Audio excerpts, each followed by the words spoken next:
Theatre కానీ OTT కానీ కొన్ని సినిమాల్లో ఉండే పాత్రలు మన మీద ఎంతో ప్రభావం చూపుతాయి. ఆ సినిమా వచ్చి ఎన్ని సంవత్సరాలైనా కూడా ఆ క్యారెక్టర్స్ మనకి గుర్తుండిపోతాయి. ఆ పాత్రల మీద మీమ్స్ రావడం, వాటి రిఫరెన్స్లను రియల్ లైఫ్లో కూడా వాడటం చేస్తూ ఉంటాం.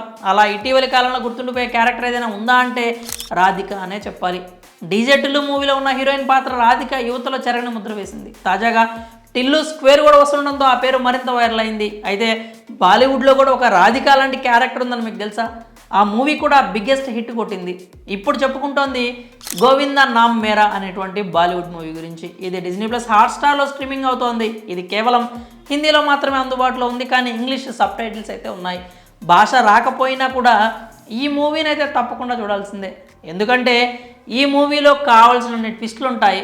భార్య బాధితుడిగా విక్కీ కౌశల్ ఎంతో బాగా నటించాడు. అలాగే టార్చర్ పెట్టే భార్యగా భూమి పెడ్నేకర్ అద్భుతంగా నటించింది. ఇక ప్రియురాలు సుకు దేశ్ముఖ్ లాగా కియారా యాక్టింగ్ ఎరగదీసింది.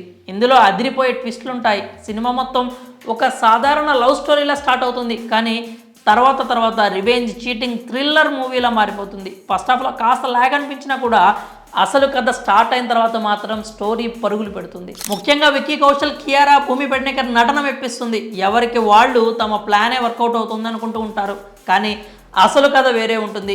రాధిక అక్కలా మాత్రం కియారా అద్వాని కట్టిపడేస్తుంది. సినిమా క్లైమాక్స్లో హీరో గోవింద్ అన్ని ట్విస్టులు రివీల్ చేస్తూ ఉంటే పాత్రలకు మాత్రమే కాదు ఆడియన్స్ కూడా మబ్బులు విడిపోతూ ఉంటాయి.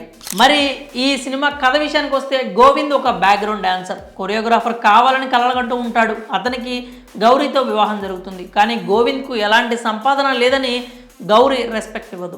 ఎలాగైనా గౌరీకి విడాకులు ఇచ్చేసి సుక్కుని వివాహం చేసుకోవాలి అని గోవింద్ చూస్తుంటాడు. అందుకు భూమి 2 కోట్లు ఇస్తే కానీ విడాకులు ఇవ్వను అంటూ షరతు పెడుతుంది.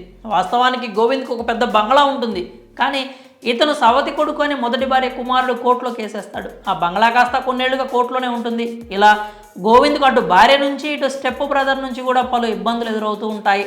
వీటికి అదనంగా మరో కేసులో ఇరుక్కుంటాడు. చివరకు భార్యను హత్య కూడా చేసేందుకు రెడీ అయిపోతాడు.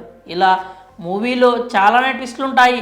క్లైమాక్స్ మాత్రం అదిరిపోతుంది. మరి మీరు ఇప్పటికే గోవిందా నామ్ హే మేరా సినిమా కనుక చూస్తుంటే మీకు ఎలా అనిపించింది? మీ అభిప్రాయాలని కామెంట్స్ రూపంలో తెలియజేయండి.